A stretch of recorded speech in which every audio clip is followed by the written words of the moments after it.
So hello everyone, आज हम discuss करेंगे मेजरली इम्पॉर्टेंट टॉपिक्स या questions related to environmental chemistry and non conventional source of energy, जिसका सबसे पहला चैप्टर है air pollution and atmospheric chemistry. अब एयर पोल्यूशन क्या होता है हमें पता है, क्या एटमॉस्फेरिक केमिस्ट्री क्या होती है, ये बहुत जनरलाइज टॉपिक है। अगर एयर पोल्यूशन पे लिखने के लिए दिया तो आराम से एक ऐसे लिखा जा सकता है, because air pollution, water pollution, in general pollution हम स्टार्टिंग से बचपन से पढ़ते आए हैं। तो अब उससे रिलेटेड क्वेश्चन, जैसे सबसे पहला part is define pollution and its type, कि भाई पोल्यूशन क्या होता है वो बताओ एंड उसके कितने कितने टाइप्स होते हैं या एग्जिस्ट कर सकते हैं। सबसे पहले आता है इंट्रोडक्शन ऑफ हार्मफुल सब्सटेंसेज और products into the environment causing adverse effect to living organism and natural world.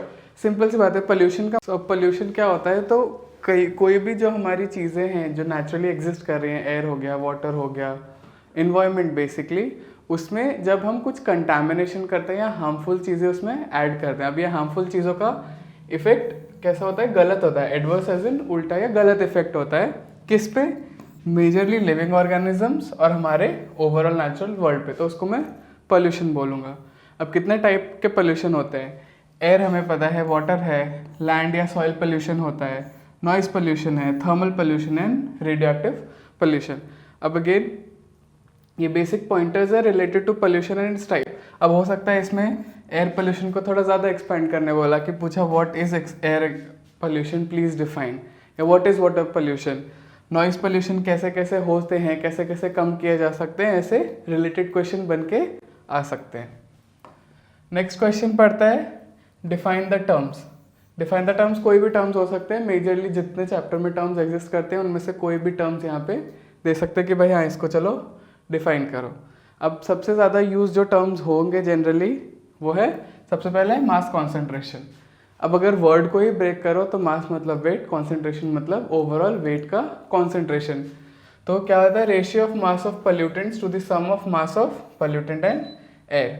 मतलब मेरा मास कॉन्सेंट्रेशन में कैसे कैलकुलेट करूंगा, मेरे पोल्यूशन का मास डिवाइडेड बाय पोल्यूशन का मास प्लस एयर का मास, इसको जब हम कैलकुलेट करेंगे तो कहीं ना कहीं मुझे मास कॉन्सेंट्रेशन ऑफ पोल्यूटेंट मिलेगा।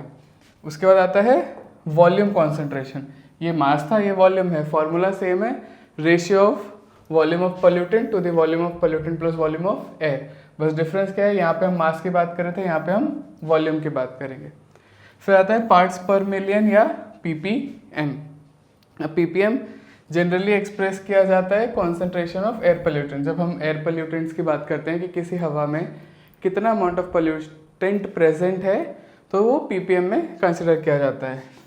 Pollution ppm VC into 10⁶। अब पार्ट्स पर मिलियन से ये समझ में आता है कि part of any one thing in million times of another thing. तो अगर समझो 9 ml ऑफ पोल्यूटेंट है 10⁶ में, 10⁶ एज इन 1 2 3 4 5 एंड 6, 10⁶ में अगर 9 ml ऑफ पोल्यूटेंट प्रेजेंट है तो मैं उसको बोलूँगा 9 ppm। तो ये तीनों को बेसिकली डिफाइन करना था या एक्सप्लेन द टर्म्स, ऐसे क्वेश्चंस आते। इसके बाद आता है primary and secondary pollutants. Primary pollutants क्या होते हैं, सेकेंडरी पोल्यूटेंट्स क्या होते हैं, और major types of primary pollutants पूछ लिया या टाइप्स ऑफ सेकेंडरी पोल्यूटेंट्स पूछ लिया, कौन कौन से होते हैं। तो अब प्राइमरी पोल्यूटेंट्स, प्राइमरी का इंग्लिश मतलब ये होता है जो सबसे पहले आता है, तो इसमें ऐसे कंसिडर करो directly enters into the atmosphere. ऐसे पोल्यूटेंट्स जो डायरेक्टली एटमॉस्फेयर में चले जाते हैं उनको हम बोलते हैं प्राइमरी पोल्यूटेंट्स। जैसे कार्बन मोनोऑक्साइड हो गया, नाइट्रोजन ऑक्साइड हो गया, सल्फर ऑक्साइड हो गया, या हमारे हाइड्रोकार्बन या HCs जो होते हैं, ये डायरेक्टली हमारे एटमॉस्फेयर को पोल्यूट करते हैं, इसलिए हम इनको प्राइमरी पोल्यूटेंट्स बोलते हैं। सेकेंडरी पोल्यूटेंट क्या होते हैं, formed in atmosphere through chemical, ये रिएक्शन ऑफ प्राइमरी पोल्यूटेंट। अब ये भी कहीं ना कहीं एटमॉस्फेयर में एंटर करते हैं, बट कैसे करते हैं, प्राइमरी पोल्यूटेंट्स के रिएक्शन होने के बाद कुछ कंपाउंड बनता है जो मेरे एयर में एंटर करता है, जैसे क्लोरीन नाइट्रेट। यहाँ कहीं ना कहीं नाइट्रोजन और क्लोरीन का रिएक्शन हुआ, फिर वो एंटर कर रहे हैं। ओजोन जो हम पढ़ते हैं, ये सब है सेकेंडरी पोल्यूटेंट्स। इसके बाद आता है ozone layer depletion and function. Ozone हमें पता है, ozone layer is very important, जो हमारे स्ट्रेटोस्फीयर में होता है एक वो। अब हमें ये भी पता है कि ओजोन बनता कैसे है। बेसिकली ओजोन मतलब होता है O3। मेरा ऑक्सीजन है O2, ऑक्सीजन क्या होता है O2। अब ये O2 स्प्लिट होता है, O2 यूवी रेस के जैसे स्प्लिट होता है ONO, सिंगल ONO। अगर इसका हम रिएक्शन देखेंगे तो कुछ ऐसा दिखता है, O2 यूवी की वजह से स्प्लिट होगा O+O नेसेंट ऑक्सीजन में। ये जो ऑक्सीजन है ये कहीं ना कहीं फिर मेरे O2 के साथ रिएक्ट करके O3 बनाता है, जिसको हम बोलते हैं ओजोन लेयर। इन्हीं O3 के कॉम्बिनेशन से एक बड़ा सा ब्लैंकेट बनता है जिसको हम ओजोन बोलते हैं। अब इस ओजोन लेयर का हमें पता है कि डिप्लीशन हो रहा है, ग्लोबल वार्मिंग वगैरह ओजोन डिप्लीशन की वजह से बहुत ज़्यादा होते हैं। तो अब ओजोन डिप्लीशन क्या होता है? तो ozone depletion refers to the thinning of ozone layer by the release of CFCs and other depleting agents. अब ये ओजोन जब वापस से ब्रेक हो जाता है तो कहीं ना कहीं मेरे ब्लैंकेट में होल्स आने लगते हैं, उसको हम बोलते हैं डिप्लीशन। या मेरा ब्लैंकेट समझो इतना थिक है, मैं अभी कोई एक ब्लैंकेट जैसे बोले, चलो ब्लैंकेट लिया जो हम घर में ओढ़ते हैं, वो थिक है। मैं जैसे जैसे उसके फाइबर्स खींचते जाऊँगा कहीं ना कहीं वो पतला होता जाएगा और एक टाइम ऐसा आएगा कि वो कम्प्लीटली हट जाएगा। ठीक उसी तरह ओजोन का एक ब्लैंकेट है हमारे अर्थ के ऊपर जो हार्मफुल यूवी रेस को एंटर करने से रोकता है। अब जैसे जैसे वो थिन होते जाएगा, क्यों थिन हो रहा है? क्योंकि बहुत सारे केमिकल्स हम आजकल यूज़ कर रहे हैं या एक्सीडेंटली अनइंटेंशनली रिलीज कर दे रहे हैं एयर में, एटमॉस्फेयर में, जो कहीं ना कहीं इस ओजोन को ब्रेक कर रहा है, डिप्लीट कर रहा है। अब वो थिन होते जा रहा है, थिन होने की वजह से उसकी पावर जो यूवी को रोकने की है वो कहीं ना कहीं कम हो जा रही है। अब डिप्लीशन देखो कैसे हो रहा है, उसका रिएक्शन है, कहाँ होता है?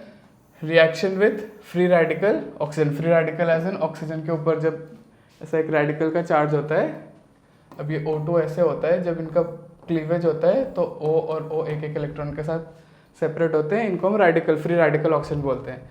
अब मेरा O3 है, एक फ्री रेडिकल ऑक्सीजन के साथ वो O2 फॉर्म कर लेगा, या O3 है मेरे नाइट्रोजन ऑक्साइड NO के साथ रिएक्ट करके फिर से फ्री रेडिकल ऑक्सीजन बना देता है, NO2 फॉर्म हो जाता है।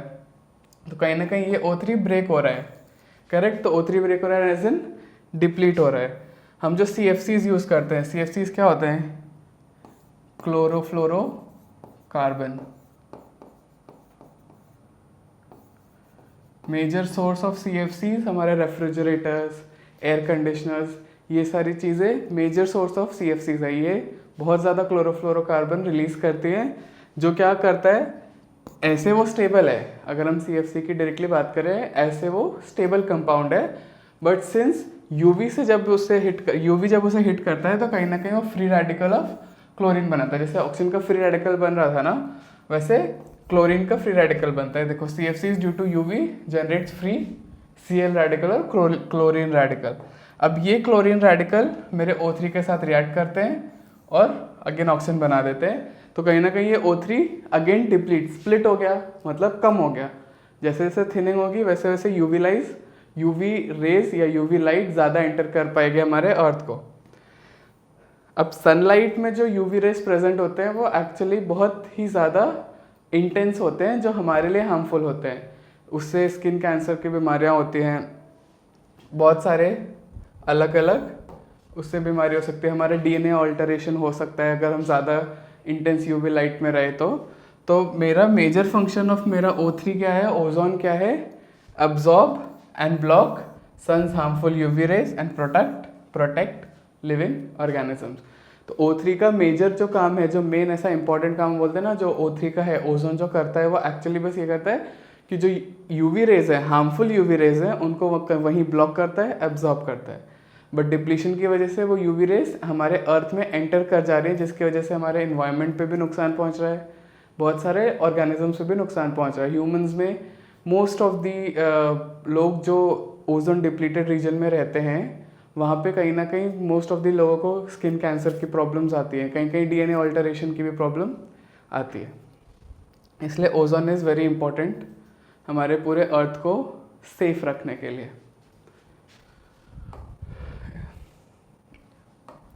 इसके बाद आता है फोटोकेमिकल स्मॉग।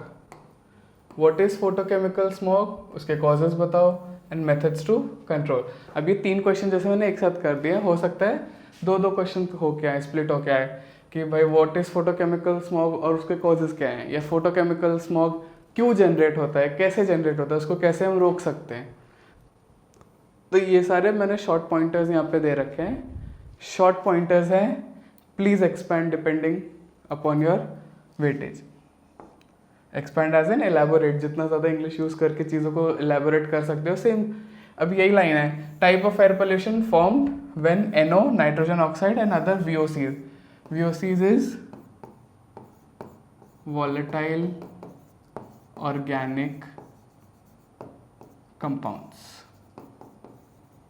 जो कुछ ऑर्गेनिक कंपाउंड्स होते हैं जो बहुत ज़्यादा वॉलेटाइल होते हैं, जैसे इन जनरल एसीटोन, जो नेल पेंट रिमूवर होता है एसीटोन होता है उसमें, वो बहुत वॉलेटाइल होता है। उसको रख दो फटाफट उड़ जाता है, खाली हो जाता है बिना किसी टेम्परेचर या हीट के, तो उसको हम वॉलेटाइल ऑर्गेनिक कंपाउंड्स बोलते हैं।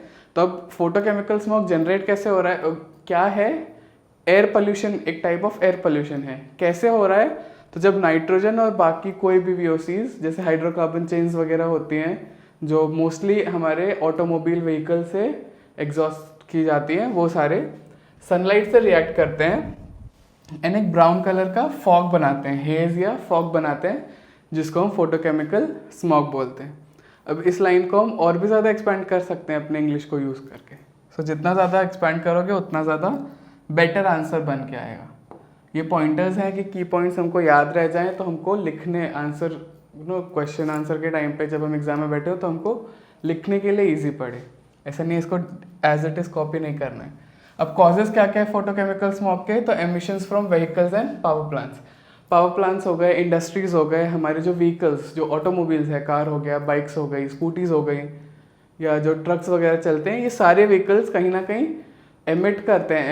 एमिट एज इन जो उनके स्मोक्स वगैरह निकलता है हमारी गाड़ियों से, कहीं ना कहीं उसकी वजह से ये फोटोकेमिकल स्मोक देखने को मिलता है। फॉसिल फ्यूल की बर्निंग, अगेन वही, अगर व्हीकल्स है, व्हीकल्स में हम most of the time petrol या डीजल यूज़ करते हैं, कहीं ना कहीं ये फॉसिल फ्यूल्स हैं जो जब बर्न होते हैं तो NO और VOCs रिलीज़ करते हैं, जो फोटोकेमिकल स्मॉग बनने में हेल्प करता है। अब ये दोनों चीज़ों के साथ सनलाइट भी चाहिए, क्योंकि ये सनलाइट के साथ रिएक्ट करेंगे, उस हाई टेम्परेचर, उस हीट पे रिएक्ट करते हैं, इसलिए कॉज क्या हो सकता है, हाई टेम्परेचर एंड सनलाइट। अब इनको कंट्रोल कैसे कर सकते हैं, सिंपल है, reducing use of fossil fuel. जितना हम फॉसिल फ्यूल कम यूज़ करेंगे उतना कम एमिशन होगा NO नाइट्रोजन ऑक्साइड और VOCs का, उतना कम फोटोकेमिकल स्मॉग मुझे ओवरऑल देखने को मिलेगा।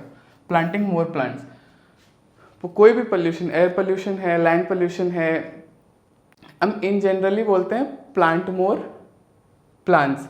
जितने ज़्यादा पेड़ हम लगाएंगे उतना ज़्यादा वो जो है हार्मफुल केमिकल्स है वो प्लांट अब्जॉर्ब कर लेगा, जिसकी वजह से पोल्यूशन अपने आप कम हो जाएगा। कैटालिटिक कन्वर्टर्स, ये एक टाइप ऑफ सिस्टम है जो बेसिकली कैटालिसिस पे काम करता है।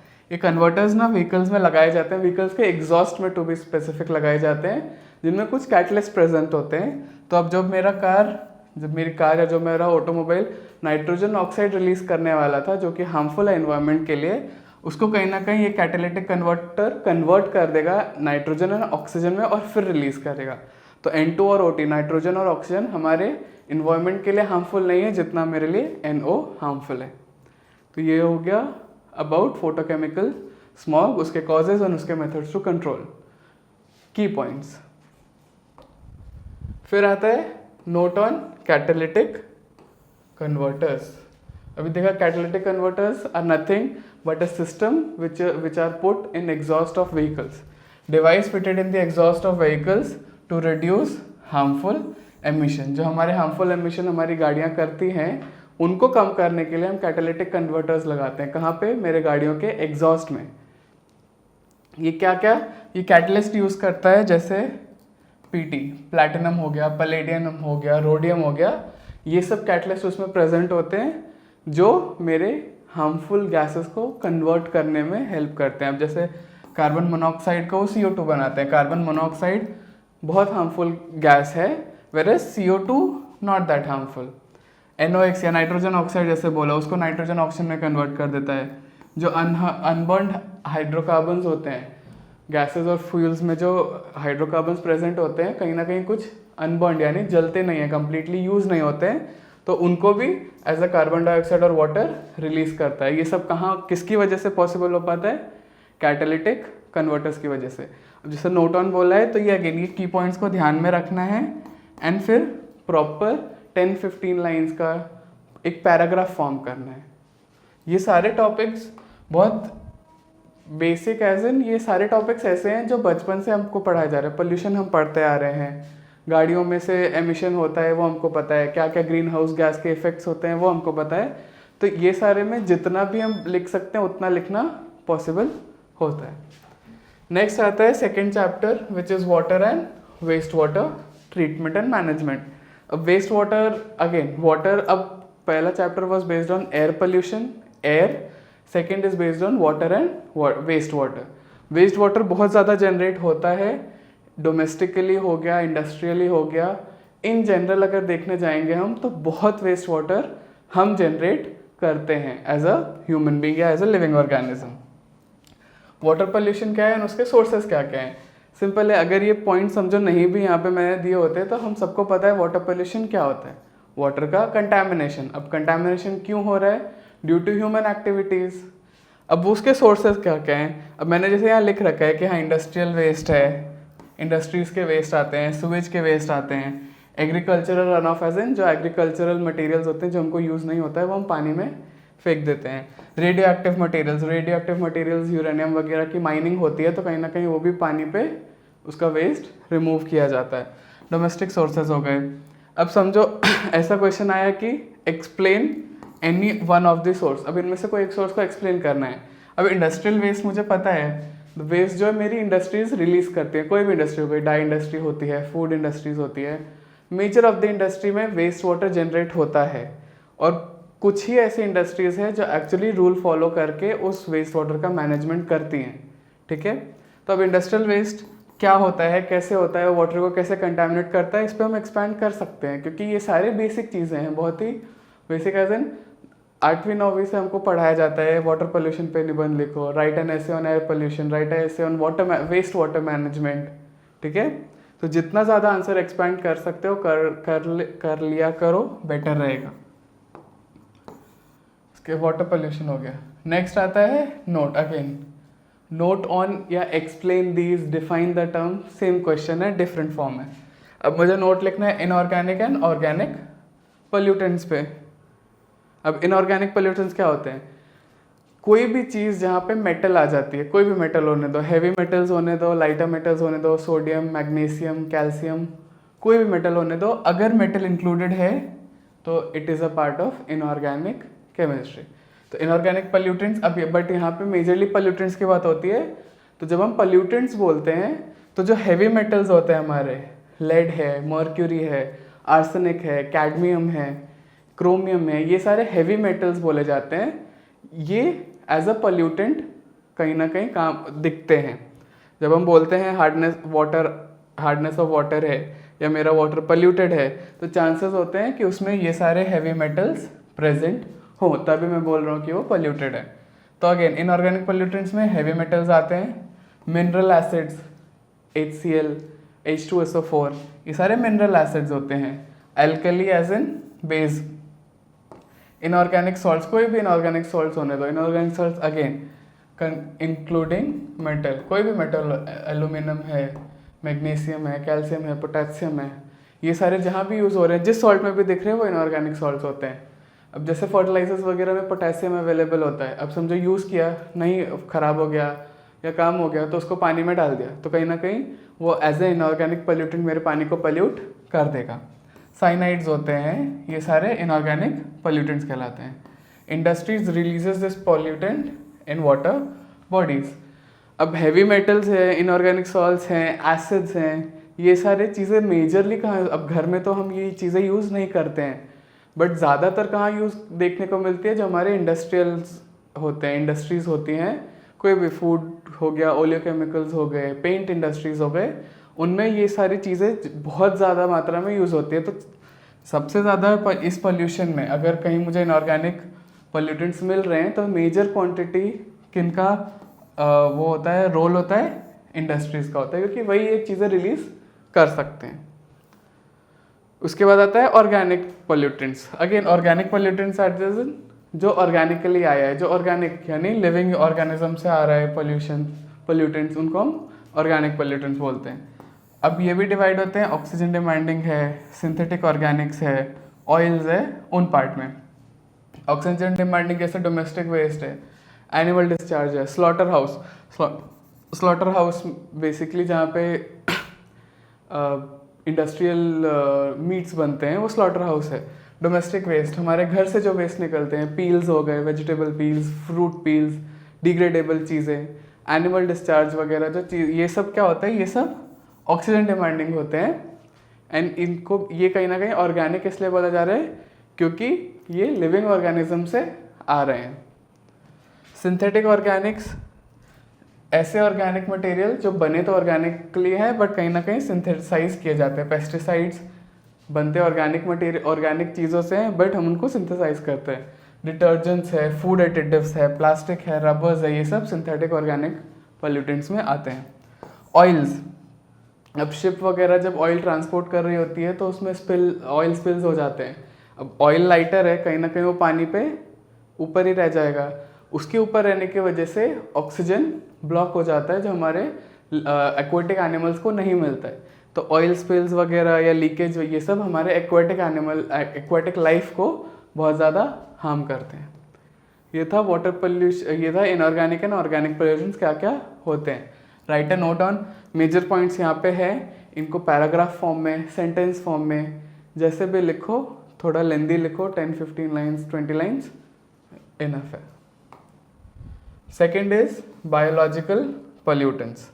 इनऑर्गेनिक एंड ऑर्गेनिक पोल्यूटेंट्स देख लिया। बायोलॉजिकल पोल्यूटेंट्स, अब बैक्टीरियाज, प्रोटोजोआ, वायरसेस या पैरासाइट्स, ये सारी चीज़ें जो सूएज या एनिमल वेस्ट से आती हैं, ये सारे कहीं ना कहीं बायोलॉजिकल पोल्यूटेंट्स कहलाते हैं क्योंकि technically they are living things.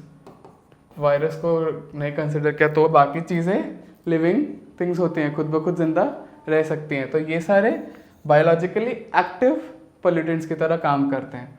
इनका मेजर सोर्स क्या है, सूएज और एनिमल वेस्ट। जो हमारा सूएज सिस्टम होता है उस वहाँ से ये सारी चीज़ें हमको मिलती हैं। इनकी वजह से डिजीजेस होते हैं, जैसे कोलेरा हो गया, डिजेंट्री, टाइफॉइड, ये सारे डिजीजेस क्रिएटिंग होते हैं बायोलॉजिकल पोल्यूटेंट्स। एंड फिर लास्ट आता है radioactive pollutants. Radioactive मुझे पता है, रेडिएशन जो जनरेट करता है, अल्फा बीटा गामा रेडिएशन जो जनरेट करते हैं, even X rays are radiation जो एट एन एक्सटेंट हार्मफुल होते हैं। कहाँ से आते हैं, मेजरली न्यूक्लियर पावर प्लांट्स जो होते हैं जहाँ पे रेडियो एक्टिव मटीरियल्स को कंटिन्यूसली यूज़ किया जाता है, वहाँ से हमको रेडियो एक्टिव पोल्यूटेंट्स का फॉर्म मिलता है। Medical and industrial uses of radio active material, कहीं कहीं मेडिकल्स में भी, मेडिकल यूजेस मेजरली हम एक्सरेज यूज़ करते हैं, राइट। तो एक्सरेज पेनिट्रेटिंग रेज होते हैं, कुछ एक्सटेंट के बाद, कुछ इंटेंसिटी के बाद वो एक्चुअली हमारी बॉडी को हार्म करने लग जाते हैं। तो अब एक्सरेज जो वेस्ट हो गया, मशीन्स वगैरह जो एक्सरेज की होती है वो कैसे डिस्कार्ड की जाती है, तो कहीं ना कहीं वो भी रेडियो एक्टिव पोल्यूटेंट का पार्ट होता है। अगेन ये सारी चीज़ें एज अ पॉइंटर दी गई हैं, इसको एलैबोरेट करके लिखने पे ही एक्चुअल आंसर फॉर्म होता है।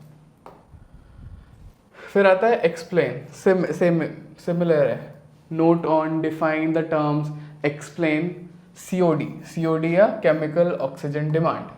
अब इसको एक्सप्लेन करना है तो क्या होता है chemical oxygen demand, it measures the amount of oxygen required to chemically oxidise organic और इनऑर्गेनिक मैटर इन वाटर। अब मेरे पानी में हमने देखा इनऑर्गेनिक या ऑर्गेनिक पोल्यूटेंट्स अवेलेबल होते हैं, मतलब मैटर अवेलेबल होता है।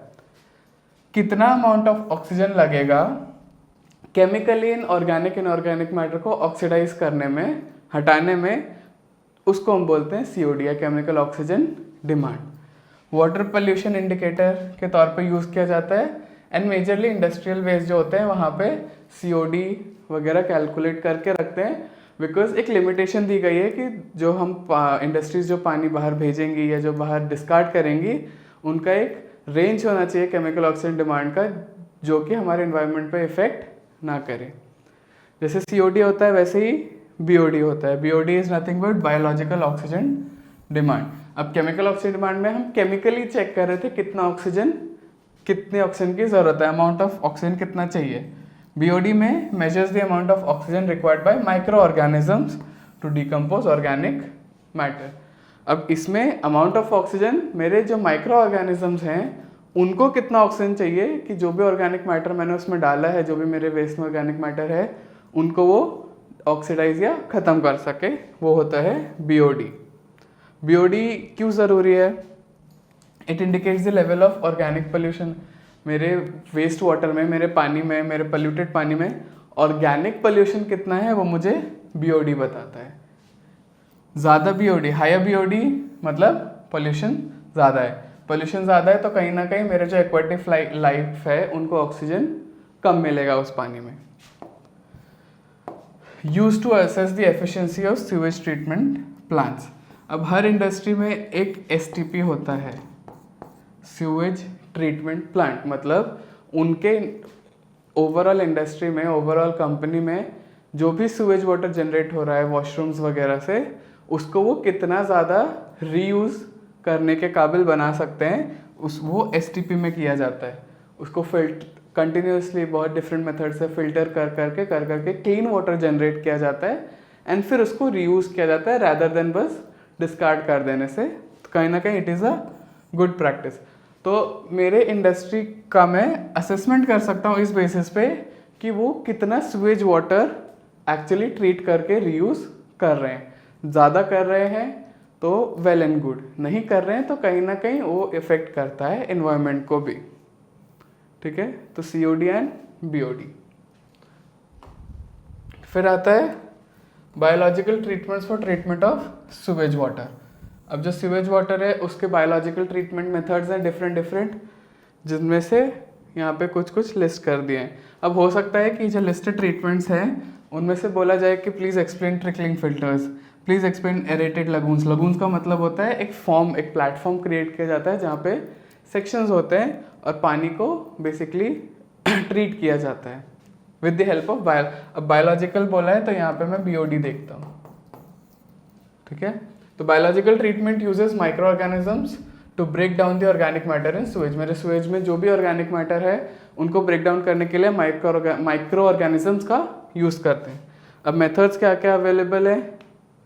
Majorly trickling filters, oxidation ponds, aerated lagoons, activated sludge process, इसको एएसपी बोलते हैं, एनारोबिक डाइजेस्टर्स या USBR, upflow anaerobic sludge bracket reactor.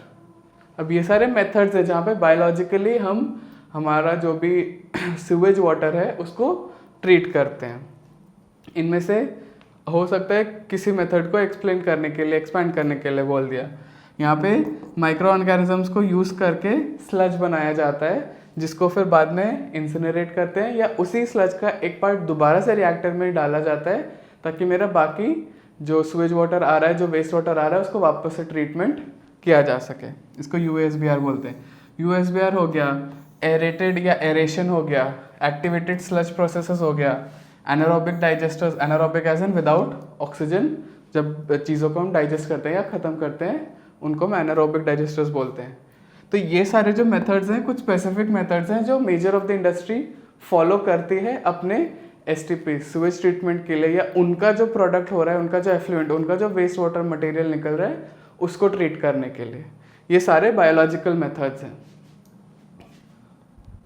अब इनमें से कोई भी मेथड एक्सप्लेन करने के लिए आ सकता है तो इजीली एक्सप्लेन किया जा सकता है, क्योंकि हर जगह हम बस स्लज को ही ट्रीट कर रहे हैं, स्लज एज एन हमारे वेस्ट को ही ट्रीट कर रहे हैं। ठीक है, अब एक्सप्लेन अगेन वही नोट ऑन, डिफाइन, सब सिमिलर है। अब इसमें तुम्हें एक्सप्लेन करना है एक्टिवेटेड स्लज प्रोसेस या एएसपी। अब एएसपी क्या होता है वो देखना है। Involves aerating sewage in large tanks with microorganisms. Large tanks में हम सीवेज को डाल के एरेट करते हैं, एरेट इज इन एयर देते हैं, ऑक्सीजन देते हैं। Microbes consume organic matter forming sludge. अब जो मेरे माइक्रो ऑर्गेनिजम्स है वो क्या करते हैं, जो ऑर्गेनिक मैटर है उसको खाते हैं एज इन जो हमने डिग्रेडेशन पढ़ा है ना माइक्रो ऑर्गेनिजम्स का, कैसे वो पेपर को खा के मिट्टी में मिला देते हैं या प्लांट्स वगैरह खाते हैं या कंपोस्टिंग में जो पार्ट होता है, सेम यहाँ पे होता है। जो भी उस स्लज में ऑर्गेनिक मैटर प्रेजेंट है उसको वो कंज्यूम करते हैं, जो वो कंज्यूम नहीं कर पाते हैं कहीं ना कहीं एज अ स्लज बाहर आता है। अभी the sludge is separated and part of it is reuse to treat new sewage. अब स्लज को सेपरेट किया जाता है, पूरे जो भी पानी बचा है उससे स्लज को हटा दिया, उसी स्लज का कुछ पार्ट दोबारा से न्यू ट्रीटमेंट के लिए यूज़ करते हैं, क्योंकि मेरे कहीं ना कहीं माइक्रो ऑर्गेनिज्म उस स्लज में प्रेजेंट हैं। Efficient in reducing BOD and suspended solids. BOD अगर हमें कम करना है, ऑब्वियसली बात है बीओडी कम होगा तो ही पोल्यूशन कम दिखेगा, तो बीओडी कम करने के लिए एएसपी यूज़ किया जाता है। एरेशन मेथड, एरेशन का मतलब ही होता है एयर प्रोवाइड करना या ऑक्सीजन प्रोवाइड करना। Air is pumped into sewage to increase dissolve oxygen. अब ऐसे टैंक्स बिछा दिए, एरेशन लगून्स होते हैं, ऐसे टैंक्स होते हैं सेक्शन वाले, नीचे से ऊपर वाटर होता है जो भी हमारा सीवेज वाटर है, एंड नीचे से एयर पंप किया जाता है। एयर क्यों डाला जाता है? ताकि जो उसमें ऑक्सीजन की क्वांटिटी है वो मैं बढ़ा सकूं। Promotes aerobic decomposition of organic pollutants. Aerobic क्यों? एरोबिक इसलिए बिकॉज कहीं ना कहीं यहाँ पे ऑक्सीजन कंज्यूम हो रहा है, ऑक्सीजन यूज किया जा रहा है वहाँ पे डिकम्पोजिशन के लिए, इसलिए इसको हम एरोबिक डिकम्पोजिशन बोलते हैं। जहाँ ऑक्सीजन नहीं यूज किया जाता, नहीं प्रीफर किया जाता है, उसको हम एनारोबिक बोलते हैं। Use in both primary and secondary treatment. Primary treatment और सेकेंडरी ट्रीटमेंट में बोथ में एरेशन मेथड यूज किए जाते हैं। अगेन ये सारे पॉइंटर्स हैं, ये पॉइंटर्स मेजर पॉइंटर्स हैं जो हमको हमारे आंसर में इंक्लूड करना ज़रूरी है। इसके अलावा और जितनी एक्स्ट्रा चीज़ें related to ASP, related to aeration method use कर सकते हैं, प्लीज़ डू। नेक्स्ट आता है numericals. Majorly numericals based on hardness of water. बोलते हैं ना पानी बहुत हार्ड है, हार्डनेस कहाँ है? वहाँ पे कहीं ना कहीं कैल्शियम कार्बोनेट और की क्वांटिटी ज़्यादा होती है, तो हार्डनेस चेक करने के लिए न्यूमेरिकल्स है, सीओडी बेस्ड न्यूमेरिकल्स है। अब यहाँ बोला है 45,000 लीटर का मेरा कोई तो पानी था जिसका हार्डनेस मैंने कम्प्लीटली निकालना यूज़ करके जियोलाइट सॉफ्टनर। हार्डनेस निकालना एज इन उसमें जो डिजॉल्व मेटल्स है, कैल्शियम, मैग्नीशियम, इन सबको कम करना, उसको जियोलाइट यूज़ करके सॉफ्ट किया। कितना? 45,000 लीटर्स ऑफ वाटर को। जियोलाइट जो रिक्वायर्ड था वो था 30 लीटर ऑफ 100 ग्राम पर लीटर NaCl। NaCl के साथ जियोलाइट मैंने यूज़ किया 100 ग्राम्स पर लीटर पे रीजनरेशन के लिए। मुझे यहाँ पे hardness of the water calculate करना है। अब अगर मैं देखूँ तो रिएक्शन क्या हो रहा है, बेसिकली जियोलाइट है और NaCl है, यहाँ मेरा Na जियोलाइट के साथ बना रहा है और कैल्शियम क्लोराइड बन रहा है। दो NaCl, जब दो मॉलिक्यूल ऑफ NaCl लगते हैं तो एक CaCl2 बनता है, एक CaCl2 बनता है, यानी कॉरेस्पॉन्डिंग एक कैल्शियम कार्बोनेट उसमें प्रेजेंट रहेगा। अब मुझे पता है NaCl का वेट इज 58.5, मतलब 2 मोल्स लग रहे हैं। CaCl2 का वेट इज 111 ग्राम्स एंड हमको यहाँ पे बोला है 100 ग्राम पर लीटर, 1 लीटर के लिए 100 ग्राम रीजनरेशन, तो मतलब 100 ग्राम ऑफ कैल्शियम कार्बोनेट। अब मुझे रीजनरेशन क्वांटिटी ऑफ NaCl जाननी है, कितनी है? तो 30 into 100। Zeolite required is 30 liter for 100 gram of NaCl to regenerate, तो इसलिए 30 into 100 किया, which comes as 3000 grams of NaCl। अब 2 moles of 58.5 gram of NaCl मुझे दे रहा है 100 ग्राम ऑफ CaCO3, तो 3000 कितना देगा? इसको क्रॉस मल्टीप्लाई कर दो, 3000 into 100 डिवाइडेड बाय 2 into 58.5 तो मेरा आंसर आ रहा है 2564.102 ग्राम। अब ये ग्राम्स में है, मैंने इसको mg में कन्वर्ट कर दिया तो दिखेगा 2564,102 मिलीग्राम्स। मिलीग्राम्स के लिए ग्राम से मिलीग्राम इंटू 10⁻³ करते हैं या इंटू 1000 किया बेसिकली, तो ये पॉइंट्स मेरे राइट में मूव हो गए, 10⁻³ अब मुझे पता है कि मेरे पास mg ऑफ कैल्शियम कार्बोनेट कितना अवेलेबल है, 2564,102 मिलीग्राम्स। 45,000 लीटर हार्ड वाटर को क्लियर करने के लिए इतना ग्राम ऑफ CaCO3 आया, तो 1 लीटर के लिए कितना आएगा? अगेन क्रॉस मल्टीप्लाई ऐसे, तो 2564,102 अपॉन 4500 जो मेरा क्वांटिटी है, इनको डिवाइड करके मुझे आ रहा है 569.8 मिलीग्राम, क्योंकि ये मिलीग्राम में था, मिलीग्राम पर लीटर। मेरा ये मिलीग्राम्स में एंड ये लीटर में है, करेक्ट। तो 569.8 मिलीग्राम पर लीटर और 569.8 ppm। क्यों? ppm 1 mg in 1000 ml, 1000 ml यानी 1 litre is equal to 1 ppm।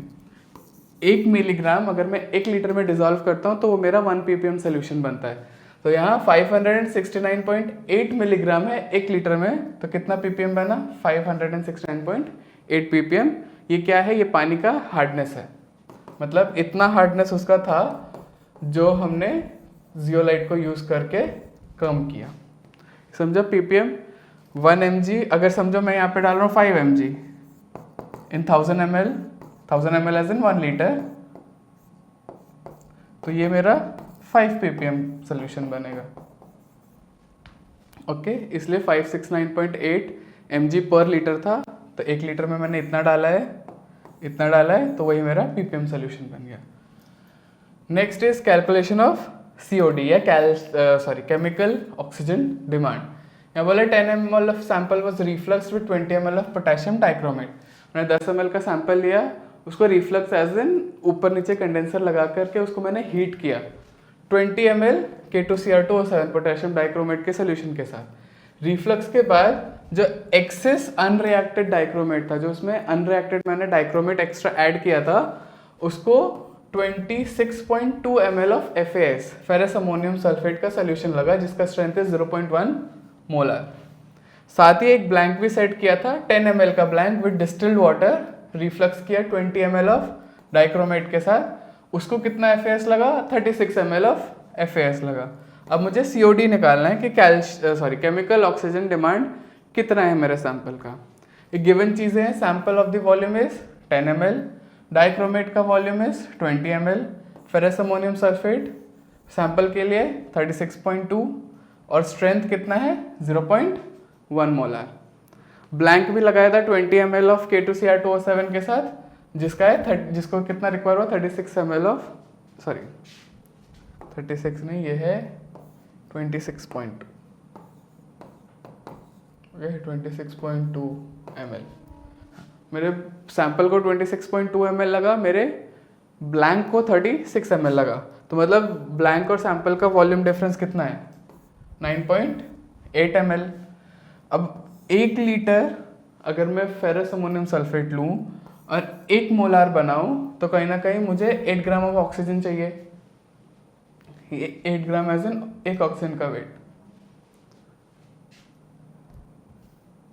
तो अगर 9 ml है और 0.1 मोलार FAS का सोल्यूशन है, तो फिर कितना चाहिए होगा? तो हमने क्रॉस मल्टीप्लाई किया 1 लीटर सिंस यहाँ ml है, इसलिए हम इसको 1000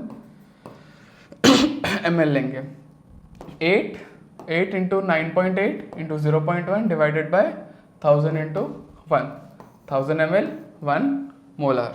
इसको जब मैंने सॉल्व किया तो मेरे को आया 7.84 into 10⁻³ oxygen for 10 ml sample. 10 ml के लिए इतना ऑक्सीजन चाहिए, तो अगेन 1000 ml के लिए कितना चाहिए होगा? फिर से क्रॉस मल्टीप्लाई कर दो, तो 0.784 मिलीग्राम्स है। इसको ग्राम में कन्वर्ट करना है इंटू 1000। जब ग्राम से मिलीग्राम में आना है, ग्राम से मिलीग्राम तो डिवाइड बाई 1000, मिलीग्राम से ग्राम तो मल्टीप्लाई बाई 1000। ये 3 पॉइंट इधर शिफ्ट हो गए। तो क्या COD केमिकल ऑक्सीजन डिमांड कितना है? 784 ग्राम पर litre.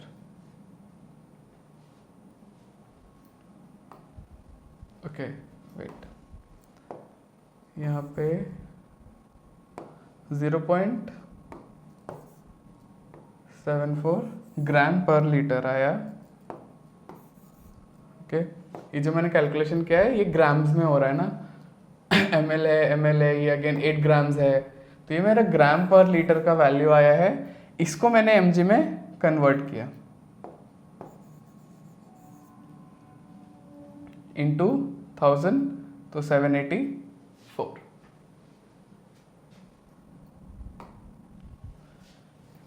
Next chapter is solid and hazardous waste management. जो मेरे सॉलिड मटेरियल्स निकलते हैं जो हजार्डस होते हैं उनका वेस्ट मैनेजमेंट हम कैसे करते हैं। अब सबसे पहला क्वेश्चन इज, अब सॉलिड वेस्ट क्या होता है हमको पता है। सॉलिड वेस्ट जो भी ऐसे वेस्ट जो सॉलिड फॉर्म में प्रेजेंट होते हैं कहाँ से आ सकते हैं, ऑफिस से आते हैं, स्कूल से आते हैं, इंडस्ट्रीज से आते हैं। सॉलिड वेस्ट जैसे पेपर्स हो गए या फिर पिन्स वगैरह जो हम यूज़ करते हैं वो यूज़ किया, ख़त्म किया, फेंक दिया, अगेन ये भी क्या है, फॉर्म ऑफ सॉलिड वेस्ट। पुराने फर्नीचर्स जो हमारे अवेलेबल होते हैं उनको हमने तोड़ा एंड फेंक दिया, ये भी सॉलिड वेस्ट होते हैं। अब ये तो नॉन टॉक्सिक या नॉन हजार्डस सॉलिड वेस्ट कहीं ना कहीं है, ये सब डिग्रेडेबल होते हैं। कुछ ऐसे सॉलिड वेस्ट निकलते हैं जो डिग्रेडेबल नहीं होते। अब जैसे प्लास्टिक्स, ये डिग्रेडेबल नहीं होते हैं, तो ये सॉलिड वेस्ट इन्वायरमेंट के लिए और हमारे लिए हजार्डस है। तो उनका मैनेजमेंट कैसे किया जाता है ये देखना है। Describe the rule of 2016 for solid waste management in India. 2016 में एक रूल फॉर्म किया था जो स्पेसिफिकली फोकस था किसके तरफ, सॉलिड वेस्ट मैनेजमेंट। वो रूल क्या है और क्या बताता है वो देखना है।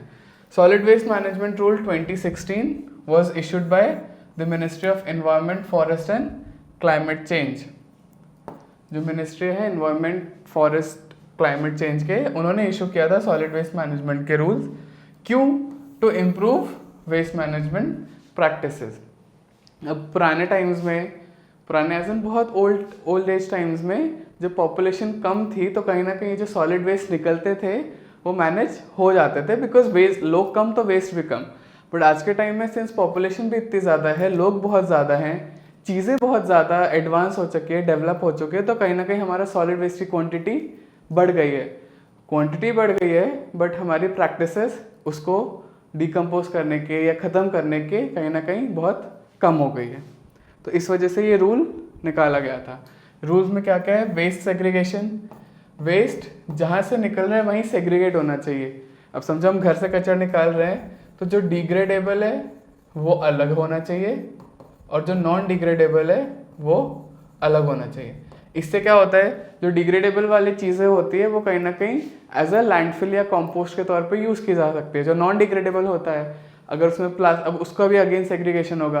अगर रिसाइक्लेबल है तो उसको रिसाइकल करते हैं, रीयूजेबल है तो उसको वापस से रीयूज में लाते हैं। तो सबसे पहला वॉज वेस्ट सेग्रीगेशन जो हमें करना चाहिए। Promotion of composting.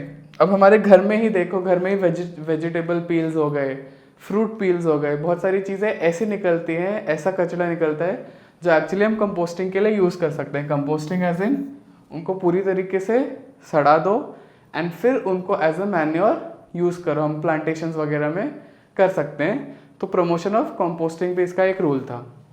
Special rule for handling of sanitary and domestic hazardous waste. जो सैनिटरी वेस्ट होते हैं या डोमेस्टिकली हजार्डस वेस्ट जैसे बैटरीज वगैरह होती हैं, सैनिटरी एज इन मेडिकल के जो यूज्ड बैंडेजेस होते हैं, यूज्ड इंजेक्शंस होते हैं, इनके लिए स्पेशल रूल्स फॉर्म किए गए थे कि इनको कैसे डिस्कार्ड करना है। Duties assign to local bodies, waste generators and others. Again जो लोकल बॉडीज़ है, जो हमारे आसपास के जो भी लोग हैं ड्यूटीज़ पे, उनको अलग अलग काम दिए गए थे। तो ये सारे रूल्स थे किसके? 2016 rule of waste management system, solid waste management system in India. Next आता है hazardous solid waste and types. अब हजार्डस सॉलिड वेस्ट क्या होता है डिफाइन करो एंड उसके क्या क्या टाइप्स होते हैं ये बताओ। Refers to the waste that possesses substantial और potential threats to public health और the environment due to chemical nature. Simple English, hazardous solid waste वो होते हैं जो कहीं ना कहीं लिविंग ऑर्गेनिजम्स के लिए, इन्वायरमेंट के लिए, सराउंडिंग के लिए एक थ्रेट पोजेस करते हैं। थ्रेट एज इन जो हार्म कर सकते हैं, वो सारे मेरे सॉलिड हजार्डस वेस्ट में आते हैं। इसके टाइप्स कौन कौन से हैं? टॉक्सिक वेस्ट होता है, ऐसे वेस्ट जो जहरीले होते हैं, टॉक्सिक होते हैं, जैसे पेस्टिसाइड्स वगैरह कहीं ना कहीं हार्मफुल और टॉक्सिक होते हैं इन नेचर। रिएक्टिव वेस्ट होते हैं, रिएक्टिव वेस्ट जैसे एक्सप्लोजिव्स वगैरह यूज़ करते हैं, गन पाउडर्स जो यूज़ होते हैं पटाखों में, ये सारे गन पाउडर कहीं ना कहीं एक्सप्लोजिव है, तो ये सब रिएक्टिव वेस्ट में आते हैं। इग्नाइटेबल वेस्ट जो विदाउट एग्जैक्ट फायर इग्नाइट हो सकता है, वो इग्नाइटेबल वेस्ट हो जाते हैं। सॉल्वेंट्स होते हैं, बहुत सारे सॉल्वेंट्स ऐसे होते हैं जो थोड़ा भी टेम्परेचर बढ़ा तो फायर कैच कर सकते हैं। जाइलिन हो गया, ये सारी चीज़, जाइलिन, एसीटोन, ये सब बहुत फ्लेमेबल होते हैं। कोरोसिव वेस्ट, कोरोसिव वेस्ट यानी जो चीज़ों को कोरोड कर सकते हैं, खराब कर सकते हैं, एसिड बेसिस जो डिस्कार्ड किए जाते हैं। इन्फेक्शियस या मेडिकल वेस्ट मेडिसिन जो हॉस्पिटल्स के वेस्टेज होते हैं, बैंडेजेस हो गए, बायोमेडिकल वेस्ट जैसे जो यूज्ड इंजेक्शंस होते हैं, यूज्ड बेडशीट्स वगैरह जो हॉस्पिटल में यूज़ होते हैं, वो सारे मेडिकल वेस्ट या इन्फेक्शियस वेस्ट में आते हैं। ये उसके टाइप्स हो गए। अब इसमें भी अगेन क्वेश्चन इंक्रीज हो सकता है कि define what is toxic waste, give an example of toxic waste, या what is ignitable waste, ignitable waste क्या होता है उसके बारे में बताओ, उसको कैसे कंट्रोल कर सकते हैं वो बताओ। ये सारे सिमिलर टाइप ऑफ क्वेश्चन इससे बनाए जा सकते हैं। फिर आता है ion exchange method in solid waste management. अब सॉलिड वेस्ट को मैनेज करने के डिफरेंट मेथड्स है, फिजिकल मेथड्स भी अवेलेबल है, केमिकल मेथड्स भी अवेलेबल है। अब उन्हीं में से एक मेथड है आयन एक्सचेंज, तो तुम्हें इसको एक्सप्लेन करना है क्वेश्चन में कि ये क्या होता है। अगर सिंपल पॉइंटर्स के बात में करें तो it involves replacing undesirable ions in waste with less harmful ones using ion exchange resin. अब मेरा कोई वेस्ट है, उसमें कुछ ऐसा आयन प्रेजेंट है जो मेरे लिए हार्मफुल है, तो मैं क्या करूँगा, एक आयन एक्सचेंज रेजिन होता है, बेसिकली कंपाउंड होता है जिसमें ऐसे आयन्स होते हैं जो उस कंपाउंड को छोड़ के कहीं और अटैच होने की पावर रखते हैं। और वो कैसे होते हैं, तो जो दूसरा आयन है उसके बदले वो वहाँ पे रिप्लेस हो जाते हैं। Treating leches from landfills, removing heavy metal. अब जैसे पीबी है, लेड है, आर्सेनिक है, कैडमियम है, ये सब इंडस्ट्रियल वाटर में अवेलेबल है। तो मैं उसमें कोई ऐसा रेजन डालूँ जो कैल्शियम कंटेंट वाला है, तो क्या होगा, पानी में कैल्शियम चला जाएगा और मेरे रेजन पे आर्सेनिक आ जाएगा। तो यहाँ पे आयन का एक्सचेंज हो रहा है। अब वो कैटायनिक, एनायनिक कुछ भी हो सकता है, डिपेंडिंग मुझे कौन से सॉलिड वेस्ट में से मुझे कौन सा कैटायन एनायन रिप्लेस करना है, उसके बेसिस पे मैं कैटायनिक एनायनिक कोई रेजन यूज़ करूँगा। तो ये आयन एक्सचेंज मेथड था। State and explain chemical methods for solid waste management. अब जैसे फिजिकल मेथड्स भी अवेलेबल है, ठीक वैसे केमिकल मेथड्स अवेलेबल है। यहाँ पे बोला है कि पहले तो केमिकल मेथड्स क्या होते हैं वो बताओ और कौन कौन से होते हैं वो बताओ। अब केमिकल मेथड्स क्या होते हैं मुझे पता है। Chemical methods involve reactions to neutralise, stabilise और कन्वर्ट हजार्डस वेस्ट। एक पॉइंट में बोले तो केमिकल मेथड्स वो मेथड्स होते हैं जहाँ पे मैं रिएक्शन बेस्ड उसको मैनेज करता हूँ। क्या अगर वो टॉक्सिक है तो उसको मैं लेस टॉक्सिक बनाऊंगा, अगर वो समझो एसिडिक या बेसिक है तो उसको न्यूट्रलाइज करूँगा, अगर अनस्टेबल है, एक्सप्लोजिव टाइप की चीज़ है तो उसको मैं स्टेबलाइज करूँगा वाया केमिकल मेथड। उसको हम बोलते हैं chemical method of solid management. अब कौन कौन से मेथड्स होते हैं, तो प्रेसिपिटेशन मेथड होता है। इसमें हम क्या करते हैं, जो सॉल्युबल टॉक्सिन्स है उनको इनसॉल्युबल सॉलिड बनाते हैं। अब मेरा कोई सॉलिड, कोई मेरा वेस्ट है, उसमें ऐसा टॉक्सिन प्रेजेंट है जो सॉल्युबल है, तो कुछ केमिकल रिएक्शन करके मैं उसको सॉलिड के फॉर्म में प्रेसिपिटेट करके रिमूव कर सकता हूँ। रिडॉक्स रिएक्शन, रिडॉक्स यानी oxidation and reduction. Oxidation reduction reaction है ये किया, इससे मैं केमिकल का जो टॉक्सिक सब्सटेंस है वहाँ का केमिकल फॉर्म कर सकता हूँ। अब समझो कोई ऑक्सीडेशन की ज़रूरत है, जिसको ऑक्सीडेशन किया या प्लस चार्ज दिया तो कहीं ना कहीं उसकी टॉक्सिसिटी कम हो जाएगी, तो रिडॉक्स रिएक्शन यूज़ करते हैं। Next type is neutralisation. Basically जो पीएच है, अगर एसिडिक है तो मतलब उसको न्यूट्रल करना, अगर बेसिक है तो अगेन न्यूट्रल करना।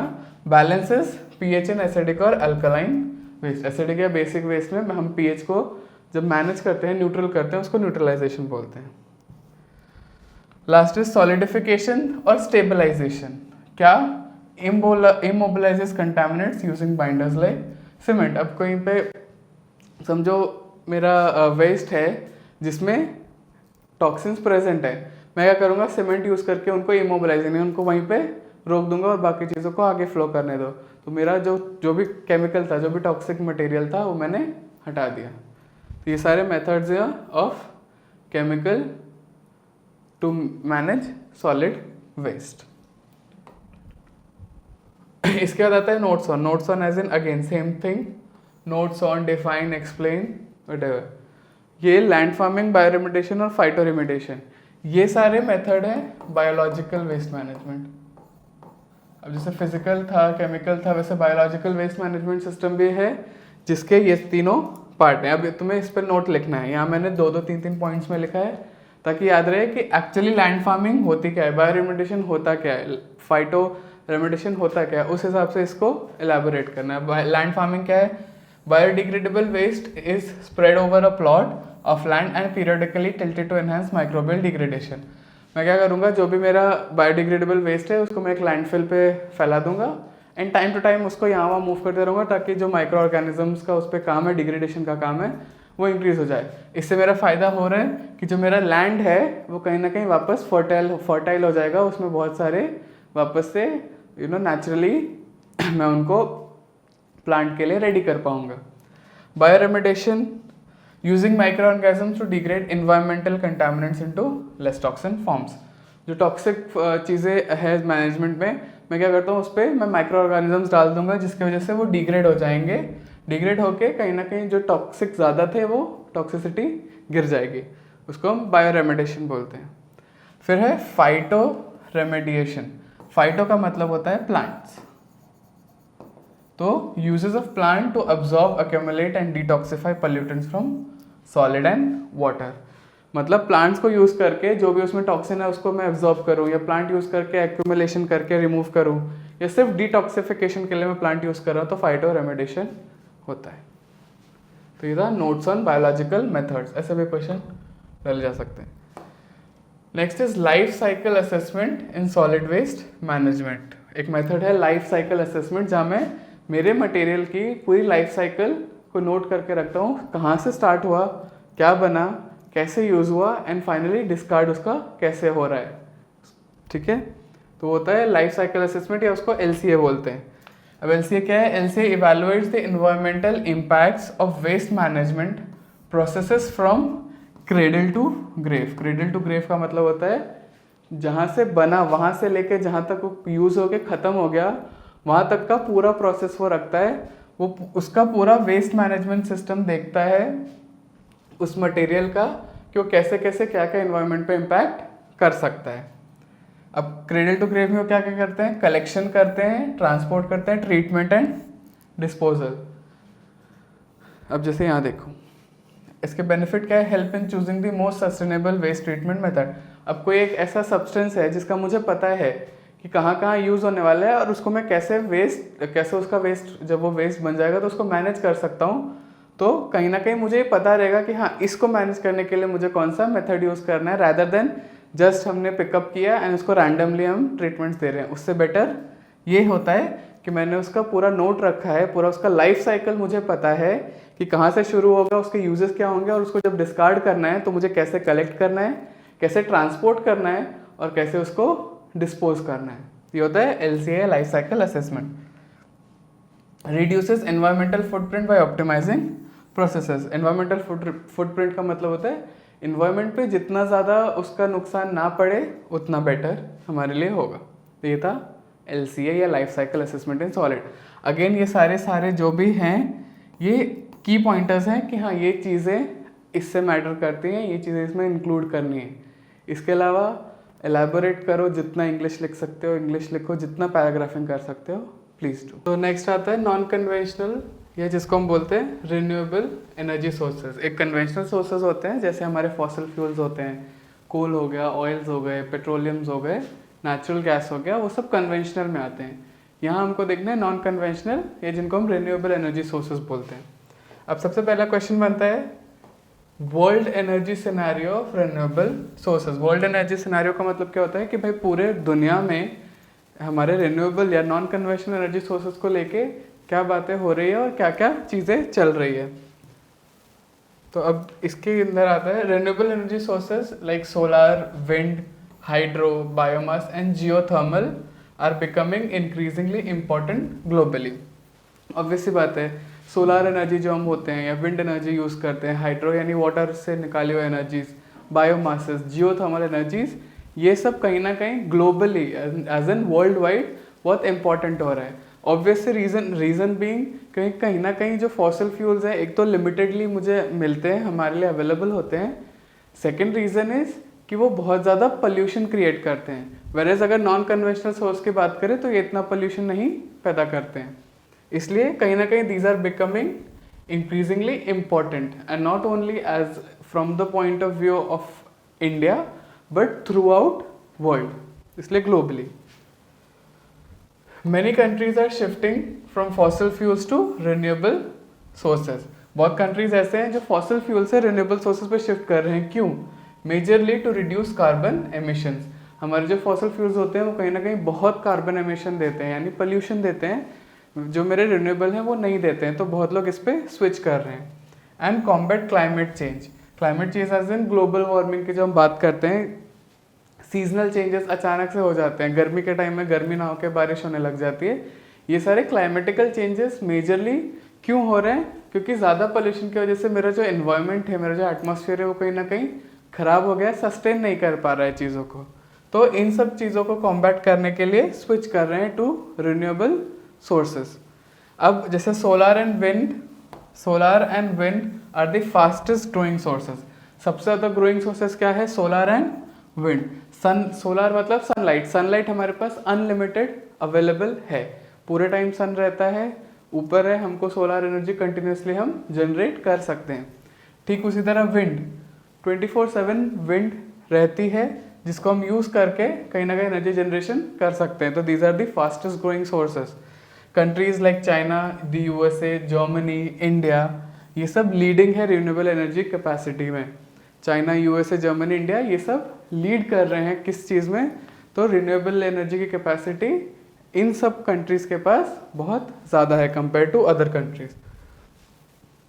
तो ये था कि ग्लोबली वर्ल्ड वाइड एनर्जी का सिनेरियो क्या है रिगार्डिंग रिन्यूएबल या नॉन कन्वेंशनल. फिर बोला है एक्सप्लेन एनर्जी कंजर्वेशन प्रिंसिपल. अब ठीक है, मुझे रिन्यूएबल सोर्सेज है, मैं अनलिमिटेडली जनरेट कर सकता हूँ, बट कहीं ना कहीं फिर भी इस एनर्जी को मुझे कंजर्व करके चलना है. तो उसके प्रिंसिपल क्या क्या है? Principle involves using energy efficiently to reduce waste. हर चीज़ का सेम प्रिंसिपल होता है. जैसे हम प्रोडक्ट्स में या चीज़ों में बोलते हैं कि ज़्यादा वेस्ट नहीं जनरेट करना है, वैसे एनर्जी में भी हमको एनर्जी ज़्यादा वेस्ट नहीं करनी है. सिंपल से इसके प्रिंसिपल्स है जो हम 3R फॉलो करते हैं, रिड्यूस, रीयूज, रिसाइकल, वो भी इसमें इंक्लूडेड है. रिड्यूस कैसे? तो जो अननेसेसरी यूज़ है, अननेसेसरी यूज़ ऑफ एनर्जी होती है, उसको कम करना. अननेसेसरी मतलब switching off the light and fans. जहाँ पे कोई नहीं है वहाँ पे लाइट एंड फैंस क्यों फालतू में चालू रहेंगे, तो मेरा एनर्जी वहाँ पे सेव हो सकता है. Reuse as in use energy efficient application and system. अब मेरे जो एप्लीकेशंस होते हैं, कुछ एनर्जी एफिशिएंट एप्लीकेशंस होते हैं जहाँ पे एनर्जी बचाई जाती है. Recycle, utilise waste energy. At times ऐसा हो सकता है कि जो मेरा वेस्ट एनर्जी है उसको मैं स्टोर करके रीयूज, रिसाइकल कर सकता हूँ. एफिशिएंसी इम्प्रूवमेंट, इम्प्रूव इंसुलेशन या LEDs. अब एफिशिएंसी इम्प्रूवमेंट मतलब जो मेरे घर की नॉर्मल चीज़ें हैं या इन जनरल जो लाइफ की चीज़ें हैं, वहाँ पे मैं कहीं ना कहीं एनर्जी को कैसे सेव कर सकूँ. CFL की जगह LED बल्ब्स कंपैरेटिवली कम एनर्जी यूज़ करते हैं, तो इसलिए use LEDs. Behaviour changes. Behaviour changes वही अगेन कारपूलिंग वगैरह जैसे बोल रहे हैं. अगर हम एनर्जी सोर्स की बात करें, सब अपनी अपनी कार लेके निकलेंगे तो कितना फॉसिल फ्यूल फालतू में वेस्ट होगा. कारपूलिंग हो गई या पब्लिक ट्रांसपोर्ट यूज़ करना हो गया, तो अपने आप एनर्जी का यूज़ ऑफ एनर्जी रिड्यूस हो जाती है. लेकिन ये सारे की पॉइंटर्स थे कि एनर्जी कंजर्वेशन प्रिंसिपल क्या क्या हो सकते हैं. ये एनर्जी कंजर्वेशन प्रिंसिपल, एनर्जी कैसे कंजर्व करनी, ये सारी चीज़ें भी स्टार्टिंग से हम पढ़ते आए हैं. तो यहाँ पे लॉजिक लगा के हम लॉजिकली बहुत सारी चीज़ें इंक्लूड कर सकते हैं. ये की पॉइंट्स है कि हाँ ये होनी चाहिए. फिर आता है नोट ऑन या define terms. What? Solar radiation. Solar radiation क्या होता है? सनलाइट से आने वाला रेडिएशन हमें पता है is known as solar radiation. अब उसी चीज़ को थोड़ा फॉर्मेट में, थोड़ा इंग्लिश में प्रॉपर ग्रामर के साथ as an answer science chemist use करना है. Energy emitted by the sun in the form of electromagnetic waves. Sun की एनर्जी रिलीज होती है किस फॉर्म में? EM वेव्स, या हम उसको इलेक्ट्रोमैग्नेटिक वेव्स बोलते हैं. अब इलेक्ट्रोमैग्नेटिक वेव्स में बहुत सारे वेव्स आते हैं जो हमारे एक्स रेज होते हैं, UV रेज होते हैं, IR रेज होते हैं, इंफ्रारेड हो गया. ये सारी चीज़ें माइक्रोवेव रेडिएशन जो होता है, ये सब इलेक्ट्रोमैग्नेटिक वेव्स के अंदर आते हैं. तो ऐसा एमिशन जो सन कर रहा है, ऐसी एनर्जी जो सन दे रहा है in a form of again electromagnetic waves, उसको हम सोलर रेडिएशन बोलते हैं. And majorly ultraviolet.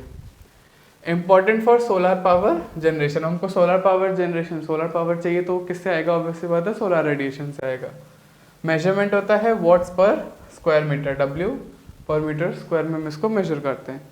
Solar thermal power system uses mirror और lenses to concentrate sunlight to heat a fluid. Solar thermal power system जो होता है उसमें बेसिकली मिरर या लेंस हम लगा देते हैं ताकि जो भी सनलाइट आए उसको हम कॉन्सेंट्रेट करके किसी चीज़ को हीट कर सकें।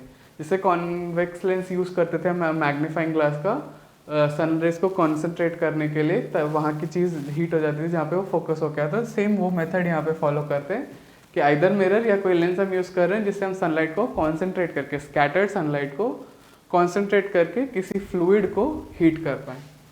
Heat generated steam to drive turbine for electricity generation. अभी जो ये हीट जो हमने किया, फ्लूइड्स को हीट किया, वो कहीं ना कहीं टर्बाइंस को मूव करने में हेल्प करता है एंड इलेक्ट्रिसिटी को जनरेट करने में हेल्प करता है। नेक्स्ट आता है what is wind farm. Wind farm क्या होता है और उसके एडवांटेजेस क्या क्या होते हैं। विंड फार्म्स क्या होते हैं और उसके एडवांटेज क्या, उसके फ़ायदे क्या हैं। अब फार्म बोला तो मुझे पता है जैसे एग्रीकल्चर में हम फार्म्स की बात करते हैं, ठीक वैसे ही यहाँ पे होता है। बस डिफरेंस क्या होता है कि वहाँ पे क्रॉप्स की फार्मिंग होती है, यहाँ हम विंड टर्बाइंस की फार्मिंग करते हैं। मतलब a group of wind turbines in the same location use to produce electricity. मैं सेम लोकेशन पे बहुत सारे अगर विंड टर्बाइंस लगा दूँ, उनका गैप्स वगैरह ऑब्वियसली बात है चेक करने के बाद, तो उसको मैं एक विंड फार्म बोलूँगा। एडवांटेज क्या है, तो अब wind farm basically wind turbines भी क्या जनरेट करेंगे, इलेक्ट्रिसिटी, जिनको हम यूज़ कर सकते हैं। तो it is renewable and clean source of energy.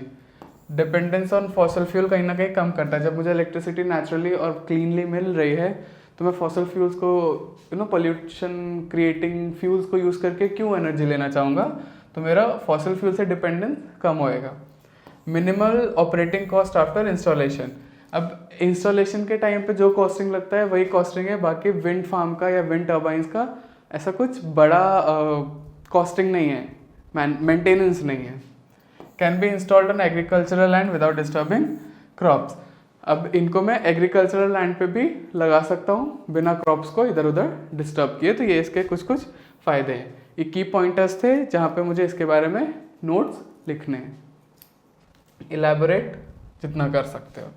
इसके बाद आता है डिफरेंशिएशन या difference between vertical axis wind turbines and horizontal axis wind turbines, VAWTs and HAWTs।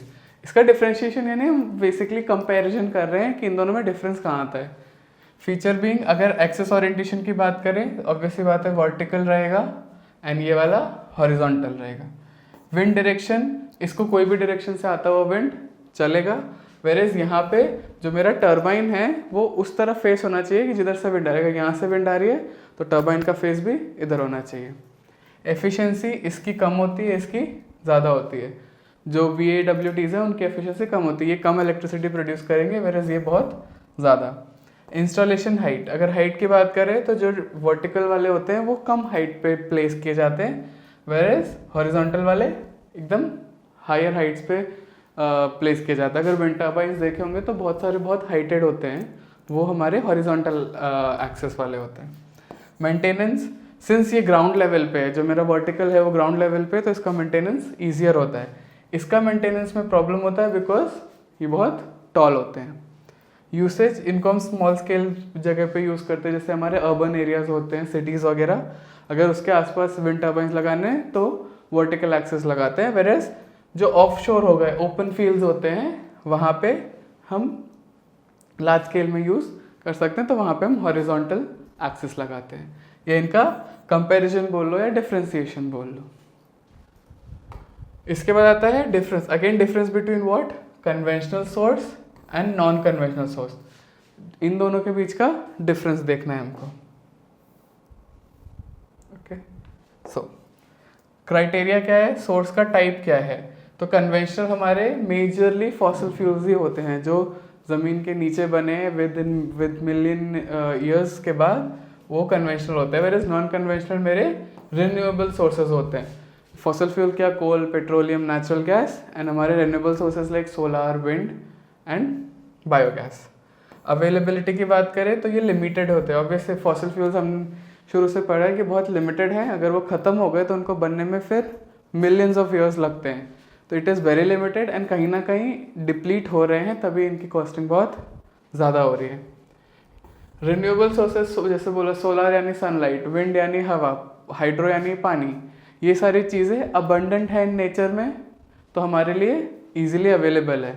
These are very abundant and very sustainable. Sustainable as in future के लिए भी हम इसको ध्यान में रख के चल सकते हैं, because of course they are renewable sources. Environment पे कैसा इम्पैक्ट पड़ता है, तो हमारे कन्वेंशनल का पॉल्यूशन पावर बहुत ज़्यादा होता है। हमारे जो फॉसिल फ्यूल्स होते हैं वो बहुत ज़्यादा इन्वायरमेंट को पल्यूट और हार्म कर सकते हैं, वेरएज नॉन कन्वेंशनल कुछ होंगे जो बहुत कम अमाउंट पे पल्यूटेंट्स प्रोवाइड करेंगे, वरना no pollution in our non conventional source. Cost की बात करें ओवर टाइम, तो सिंस यहाँ पे स्कार्सिटी कम होते जा रहे हैं ना फॉसिल फ्यूल्स धीरे धीरे धीरे, तो इनकी कॉस्टिंग बढ़ते जा रही है। अगर हम नॉन कन्वेंशनल की बात करें तो इनकी कॉस्टिंग कम हो रही है। क्यों? क्योंकि नई नई टेक्नोलॉजी हम इम्प्लीमेंट करते जा रहे हैं, बनाते जा रहे हैं, रिसर्च करते जा रहे हैं, जिससे मेरा नॉन कन्वेंशनल एनर्जी जनरेट करना ज़्यादा ईजी होते जा रहा है। एग्जाम्पल थर्मल पावर प्लांट्स जो कोल पे चलते हैं, तो वो कन्वेंशनल सोर्स के एग्जाम्पल है। हमारे सोलर पैनल्स हो गए, विंड टर्बाइंस हो गए या हाइड्रो टर्बाइंस हो गए, ये सारे मेरे नॉन कन्वेंशनल के एग्जाम्पल्स हैं।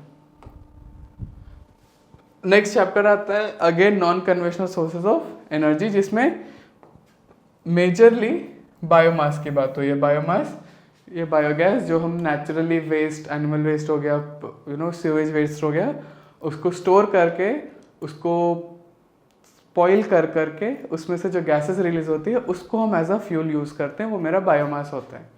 तो मेजरली इसमें बायोमास के बारे में बताया है। What is define biomass and describe various sources of biomass. तो बायोमास क्या होता है? Refers to organic material derived from living और recently living organism used as a source of energy. इधर लिविंग ऑर्गेनिज्म जैसे जो सुवेज वेस्ट बोला मैंने, वो लिविंग ऑर्गेनिज्म से आ रहा है, या recently living as in dead animals को भी हम इसमें एज अ सोर्स यूज़ कर सकते हैं, जैसे plants and waste included. Sources क्या क्या है? जहाँ से भी मुझे नेचुरल वेस्ट मिल सकता है, जिसको मैं स्पॉइल करके या जिसको बेसिकली सड़ा करके उसमें से एनर्जी मैं निकाल सकता हूँ। एग्रीकल्चरल रेसिड्यूज हो गए, फॉरेस्ट्री वेस्ट जैसे लीव्स हैं, प्लांट्स हैं, ट्रीज हैं गिरे हुए, एनिमल वेस्ट है, अर्बन वेस्ट जैसे हमारे जो डोमेस्टिक वेस्ट निकलते हैं, फूड पील्स हो गए, फ्रूट पील्स हो गए, ये सारे इसके सोर्सेज है। अगेन ये पॉइंटर्स है, इसको एलैबोरेट करके लिखो। Limitations of biomass. बायोमास अच्छा है, नेचुरली जनरेट हो रहा है, वेल एंड गुड, बट कुछ ना कुछ इसके लिमिटेशंस भी हैं। अब क्या लिमिटेशंस हैं? तो लिमिटेशंस देखते हैं। Low energy density compare to fossil fuel. इनकी एनर्जी डेंसिटी कम होती है, मतलब जहाँ अगर बायोमास में यूज़ कर रहा हूँ तो 2 kgs या 2 लीटर्स यूज़ होगा, वहाँ फॉसिल फ्यूल में चांसेस हैं कि ½ लीटर्स में या ½ kg में काम हो जाए, तो इनकी एनर्जी डेंसिटी कम होती है। Requires large storage space. Fossil fuel को स्टोर करने के लिए कुछ बड़ा स्पेस नहीं चाहिए, वेरेज बायोमास के स्टोरेज के लिए मुझे जगह बहुत ज़्यादा चाहिए। Seasonal availability of feed stock. उसमें जो हम स्टॉक डाल रहे हैं जिससे हम एक्चुअली बायोमास जनरेट कर रहे हैं, वो सीजनली अवेलेबल हो सकता है, नहीं हो सकता है। कभी हो सकता है कि हमारे पास वेस्ट जनरेशन बहुत ज़्यादा है, कभी हो सकता है कि हमारे पास वेस्ट जनरेशन बहुत कम है।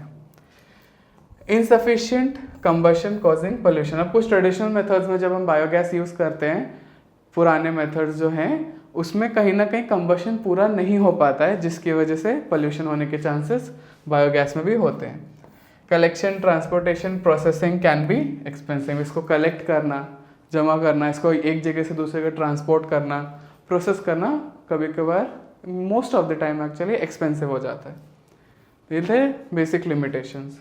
इसके अलावा और भी लिमिटेशन सोच सकते हैं, क्योंकि बायोगैस है मतलब नेचुरली हम ऑब्टेन कर रहे हैं, तो और क्या क्या लिमिटेशंस आ सकती है। हो सकता है हमको बायोगैस प्लांट के लिए सेटअप की जगह न मिली, बारिश रेनी सीजन के टाइम पे जो बायोगैस प्लांट होता है उसमें पानी जाने की वजह से वो मेरा जो जितना भी गैस जनरेट हुआ होता है वो कहीं ना कहीं वेस्ट हो जाता है। तो बहुत सारे लिमिटेशंस हम बाय लॉजिक सोच सकते हैं। शॉर्ट नोट या पॉइंट्स जिसको हम कंसिडर करेंगे जब मेरे को एक बायोगैस प्लांट बनाना है।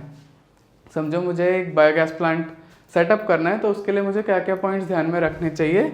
अगेन बेसिक पॉइंट्स हैं, की पॉइंट्स है, क्या क्या पॉइंट्स होना चाहिए अगर मैं एक बायोगैस का प्लांट सेटअप कर रहा हूँ, तो वो हम बायोलॉजिक भी सोच सकते हैं। सिंपली अगर देखें तो फीड स्टॉक का सोर्स हमारे पास होना चाहिए, जो मैं उसमें एज अ फीड स्टॉक डालने वाला हूँ, जो एनर्जी जनरेट करेगा सड़ने के बाद, वो मेरे पास सोर्स अवेलेबल तो होना चाहिए ना। अगर नहीं होगा तो फिर मेरा प्लांट डालने का मतलब क्या है। Availability of water, accessibility of maintenance and use, safe distance from residential area से इसको दूर होना चाहिए। प्रॉपर ड्रेनेज, वहाँ ड्रेनेज और वेंटिलेशन होना चाहिए, नहीं होगा तो फिर वहाँ पे काम करना मुश्किल हो जाएगा। Flat land with good sunlight भी हमको चाहिए वहाँ पे। तो ये वही की पॉइंट्स है। बेस्ड बाय लॉजिक भी हम बहुत चीज़ें समझ सकते हैं कि हाँ मुझे एक प्लांट सेटअप करना है तो वहाँ पे आसपास क्या चीज़ें अवेलेबल होनी चाहिए और क्या चीज़ें अवेलेबल नहीं होनी चाहिए।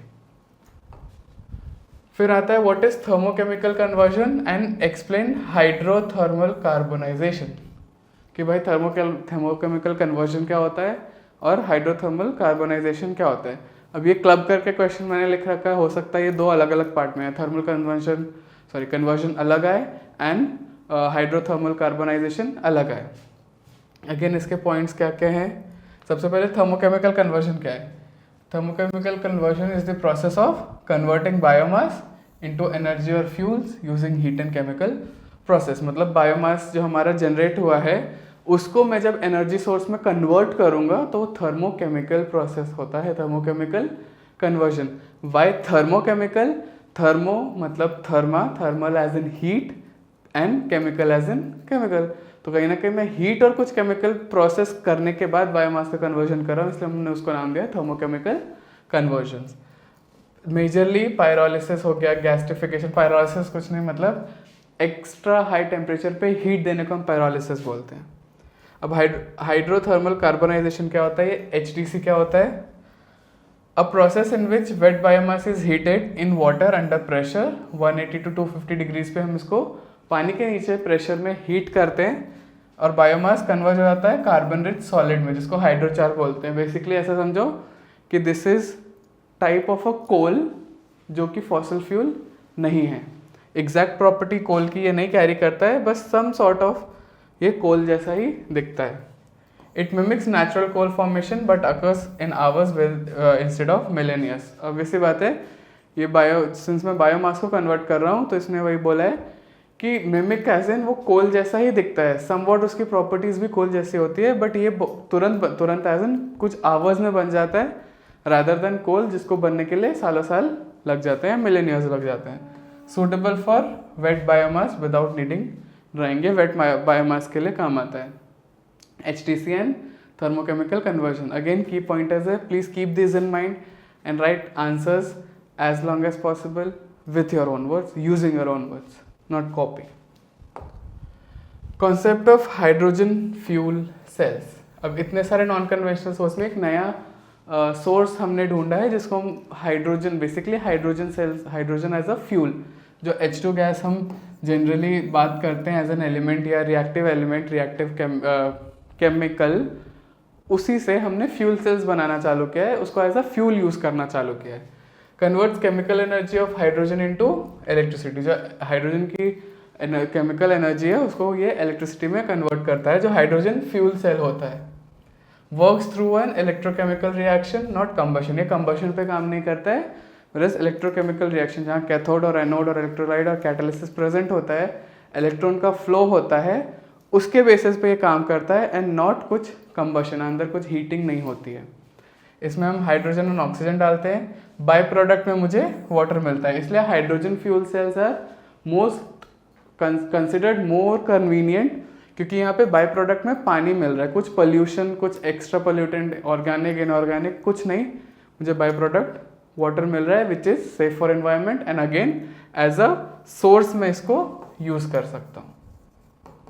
करेक्ट, इसलिए हाइड्रोजन एज अ फ्यूल बहुत कन्वीनियंट लगता है, बट अगेन हाइड्रोजन बहुत अनस्टेबल होता है, तो उसको डेली लाइफ में, नॉर्मल लाइफ में कैसे इंक्लूड करना है, कैसे इनकॉर्पोरेट करना है, उस पर continuously R&D research and development होते रहता है।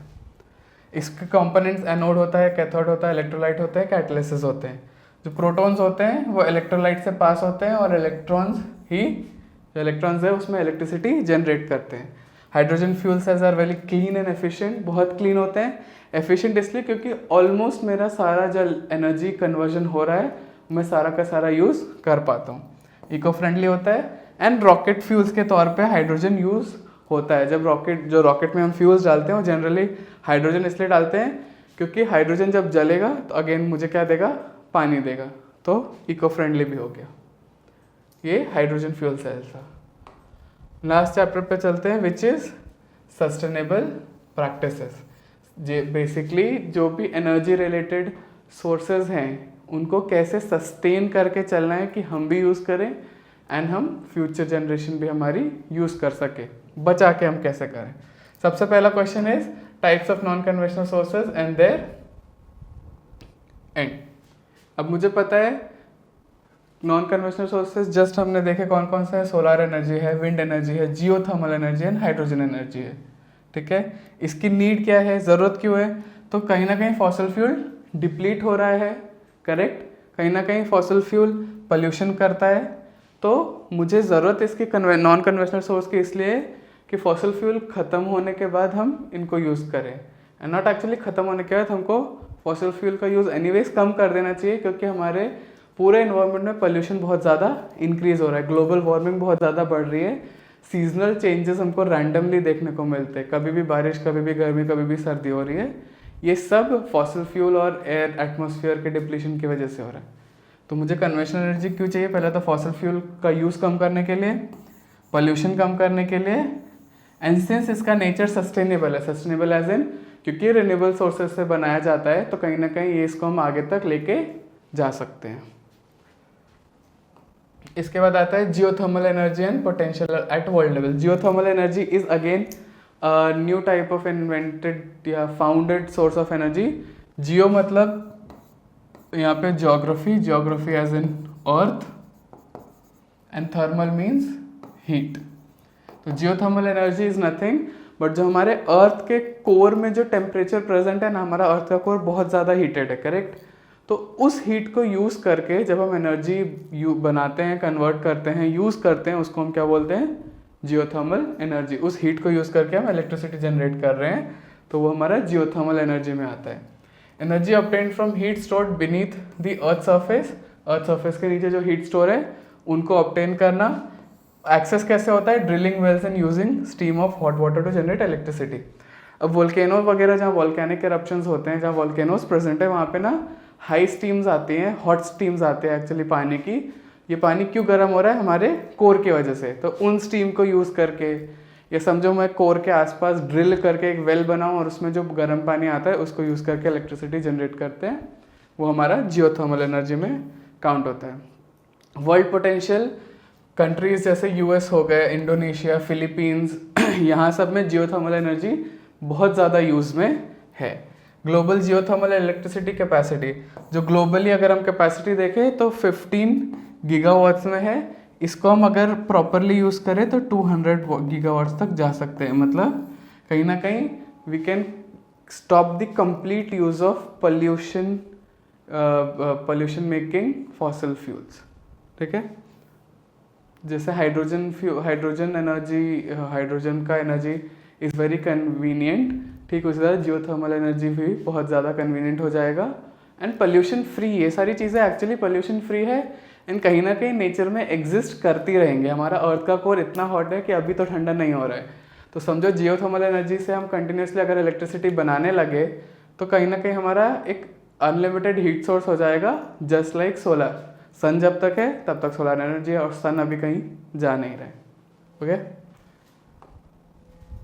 नेक्स्ट आता है last is note on the energy conservation act 2001 में एक एनर्जी का कंजर्वेशन एक्ट बनाया गया था जिसे गवर्नमेंट ऑफ इंडिया ने बनाया था। उसके ऊपर छोटा सा पैराग्राफ या छोटा सा नोट देना है। तो क्या क्या पॉइंट्स हमें डालने हैं, enacted by the government of India, government of India के तरफ से इनैक्ट हुआ था, उन्होंने लागू किया था।